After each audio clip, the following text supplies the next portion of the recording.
भगवत गीता गीता का सार अध्याय 5 कर्म योग कृष्ण भावनामृत कर्म।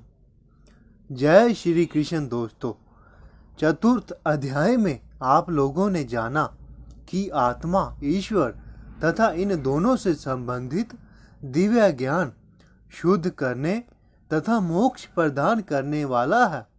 ऐसा ज्ञान कर्म योग का फल है। भगवान गीता के प्राचीन इतिहास इस भौतिक जगत में बारंबार अपने अवतरण की महत्ता तथा गुरु के पास जाने की आवश्यकता का उपदेश देते हैं। और अब अध्याय 5। अर्जुन ने कहा, है श्री कृष्ण, पहले आप मुझसे कर्म त्यागने के लिए कहते हैं और फिर भक्ति पूर्वक कर्म करने का आदेश देते हैं। कृपा करके अब मुझे बताइए कि मेरे लिए इन दोनों में से क्या उत्तम है। श्री भगवान ने उत्तर दिया, मुक्ति के लिए तो कर्म का परित्याग और भक्ति में कर्म दोनों ही उत्तम है, किंतु इन दोनों में से कर्म के परित्याग से भक्ति युक्त कर्म श्रेष्ठ है। जो पुरुष ना तो कर्म फलों से घृणा करता है और ना कर्म फल की इच्छा करता है, वह नित्य सन्यासी जाना जाता है महाबाहु अर्जुन, ऐसा मनुष्य समस्त द्वंद्वों से रहित होकर भव बंधन को पार कर मुक्त हो जाता है। अज्ञानी ही भक्ति को भौतिक जगत के अध्ययन से भिन्न कहते हैं। जो ज्ञानी है वह कहते हैं कि जो इनमें से किसी एक मार्ग का भली भांति अनुसरण करता है वह दोनों के फल प्राप्त कर लेता है। जो यह जानता है कि अध्ययन द्वारा प्राप्त स्थान भक्ति द्वारा भी प्राप्त किया जा सकता है और इस तरह जो सांख्य योग तथा भक्ति योग को एक समान देखता है वही वस्तुओं को यथा रूप में देखता है। भक्ति में लगे बिना केवल समस्त कर्मों का परित्याग करने से कोई सुखी नहीं बन सकता, परंतु भक्ति में लगा हुआ विचारवान व्यक्ति शीघ्र ही परमेश्वर को प्राप्त कर लेता है।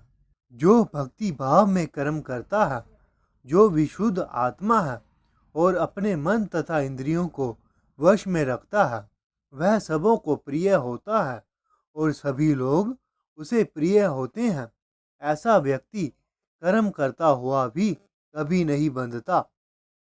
दिव्य भावनामृत युक्त पुरुष देखते, सुनते, स्पर्श करते, सूंघते, खाते, चलते फिरते, सोते तथा श्वास लेते हुए भी अपने अंतर में सदैव यही जानता रहता है कि वास्तव में वह कुछ भी नहीं करता।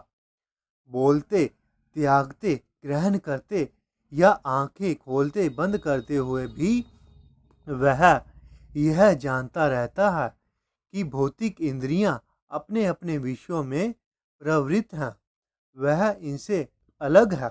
जो व्यक्ति कर्म फलों को परमेश्वर को समर्पित करके आसक्ति रहित होकर अपना कर्म करता है, वह पाप कर्मों से उसी प्रकार अप्रभावित रहता है जिस प्रकार कमल का पत्र जल से असप्रिय रहता है। योगी जन आसक्ति रहित होकर शरीर, मन, बुद्धि तथा इंद्रियों के द्वारा भी केवल शुद्धि के लिए कर्म करते हैं। निश्चल भक्त शुद्ध शांति प्राप्त करता है, क्योंकि वह समस्त कर्म फल मुझे अर्पित कर देता है। किंतु जो व्यक्ति भगवान से युक्त नहीं है और जो अपने श्रम का फलकामी है, वह बंध जाता है। जब देहधारी जीवात्मा अपनी प्रकृति को वश में कर लेता है और मन से समस्त कर्मों का परित्याग कर देता है, तो वह 9 द्वारों वाले इस नगर में बिना कुछ किए कराए सुखपूर्वक रहता है। शरीर रूपी नगर का स्वामी देहधारी जीवात्मा ना तो कर्म का सृजन करता है, ना लोगों को कर्म करने के लिए प्रेरित करता है, ना ही कर्म फल की रचना करता है। यह सब तो प्रकृति के गुणों द्वारा ही किया जाता है। परमेश्वर ना तो किसी के पापों को ग्रहण करता है और ना पुण्यों को, किंतु सारे देहधारी जीव उस अज्ञान के कारण मोहग्रस्त रहते हैं जो उनके वास्तविक ज्ञान को आच्छादित किए रहता है। किंतु जब कोई उस ज्ञान को प्राप्त कर लेता है जिससे अविद्या का नाश होता है, तो उसके ज्ञान से सब कुछ उसी तरह प्रकट हो जाता है जैसे दिन में सूर्य से सारी वस्तुएं प्रकाशित हो जाती हैं। जब मनुष्य की बुद्धि, मन, श्रद्धा तथा शरण सब कुछ भगवान में स्थिर हो जाते हैं, तभी वह पूर्ण ज्ञान द्वारा समस्त कल्मश से शुद्ध होता है और मुक्ति के पथ पर अग्रसर हो जाता है। विनम्र साधु पुरुष अपने वास्तविक ज्ञान के कारण ऐसा विद्वान तथा विनीत ब्राह्मण गाय, हाथी, कुत्ता तथा चंडाल को सम्मान दृष्टि से देखते हैं। जिनके मन एक तत्व तथा समता में स्थित है, उन्होंने जन्म तथा मृत्यु के बंधनों को पहले ही जीत लिया है। वह ब्रह्मा के समान निर्दोष है और सदा ब्रह्मा में ही स्थित रहते हैं।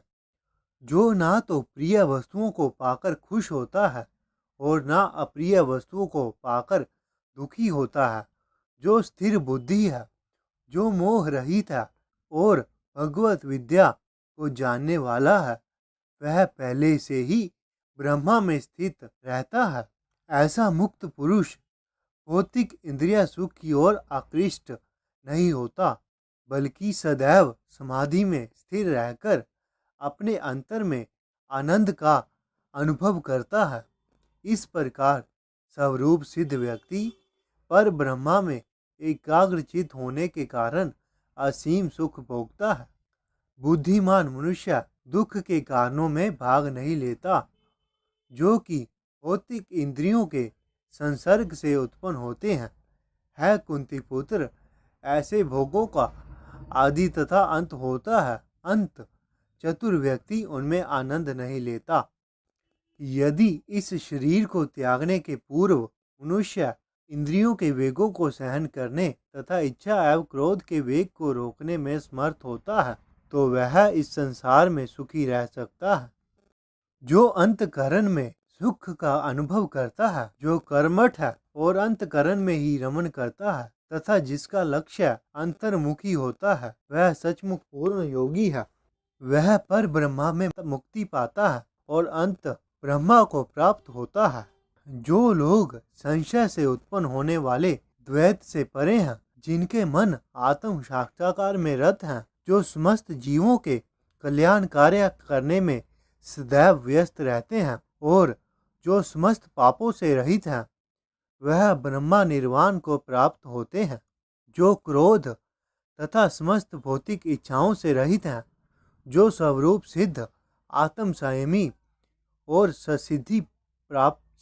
सिद्धि के लिए निरंतर प्रयास करते हैं, उनकी मुक्ति निकट भविष्य में सुनिश्चित है। समस्त इंद्रिय विषयों को बाहर करके, दृष्टि को ओहों के मध्य स्थित करके, प्राण तथा अपान वायु को नथुनों के भीतर रोककर, इस तरह मन, इंद्रियों तथा बुद्धि को वश में करके जो मोक्ष का लक्ष्य बनाता है, वह योगी इच्छा, भय तथा क्रोध से रहित हो जाता है। जो निरंतर इस अवस्था में रहता है, वह अवश्य ही मुक्त है।